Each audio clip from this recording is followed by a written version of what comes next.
చిరంజీవిని డామినేట్ చేయడానికి గౌతమిపుత్ర శాతకర్ణి టీం కొత్త ఎత్తుగడ వేస్తోందట.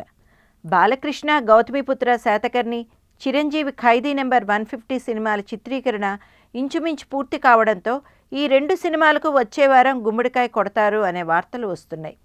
ఈ 2 భారీ సినిమాలు ప్రారంభించిన కేవలం 6 నెలలలో తమ షూటింగ్ కార్యక్రమాలు పూర్తి చేసుకుని సంక్రాంతి వరకు రెడీ అవుతున్నాయి. ఈ 2 సినిమాల బిజినెస్ ఇప్పటికే పూర్తయినా పెద్ద నోట్ల రద్దు కష్టాలతో ఈ 2 సినిమాల బయ్యర్లకు కొన్ని అనుకోని అవాంతరాలు ఏర్పడినా సంక్రాంతి రేసుకి 2 సినిమాల వారు ఖాయమని అంటున్నారు. దీనితో ఎట్టి పరిస్థితులలోనూ ఒకరిపై ఒకరు ఆధిపత్యం చాటుకోవడానికి అటు బాలయ్య, ఇటు చిరంజీవులు వ్యూహాత్మక ఎత్తుగడలను అనుసరిస్తున్నారు.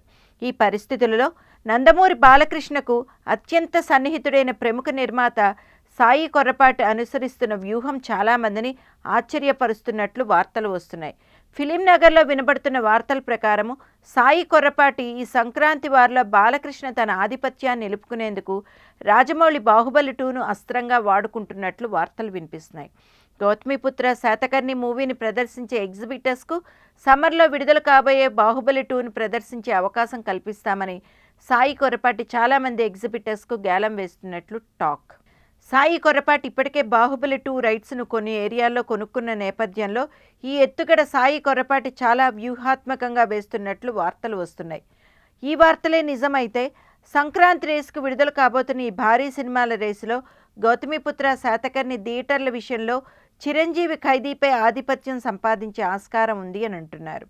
అయితే మెగాస్టార్ చిరంజీవి ఖైదీ వెనక అల్లు అరవింద్ సపోర్ట్ కూడా ఉంటుంది కాబట్టి ఈ 2 భారీ సినిమాలు విడుదల కాకుండానే థియేటర్ల సంఖ్య విషయంలో భారీ యుద్ధమే చేసుకునే ఆస్కారం కనిపిస్తోంది. అయితే సంక్రాంతి పండుగ దాదాపు వారం రోజులు నడిచే పెద్ద పండుగ కాబట్టి ఈ 2 భారీ సినిమాలకు థియేటర్ల సంఖ్య ఎలా ఉన్నా మొదటి వారం కలెక్షన్స్ విషయంలో ఎటువంటి సమస్య వచ్చే అవకాశం లేదు అని టాలీవుడ్ విశ్లేషకులు అంటున్నారు.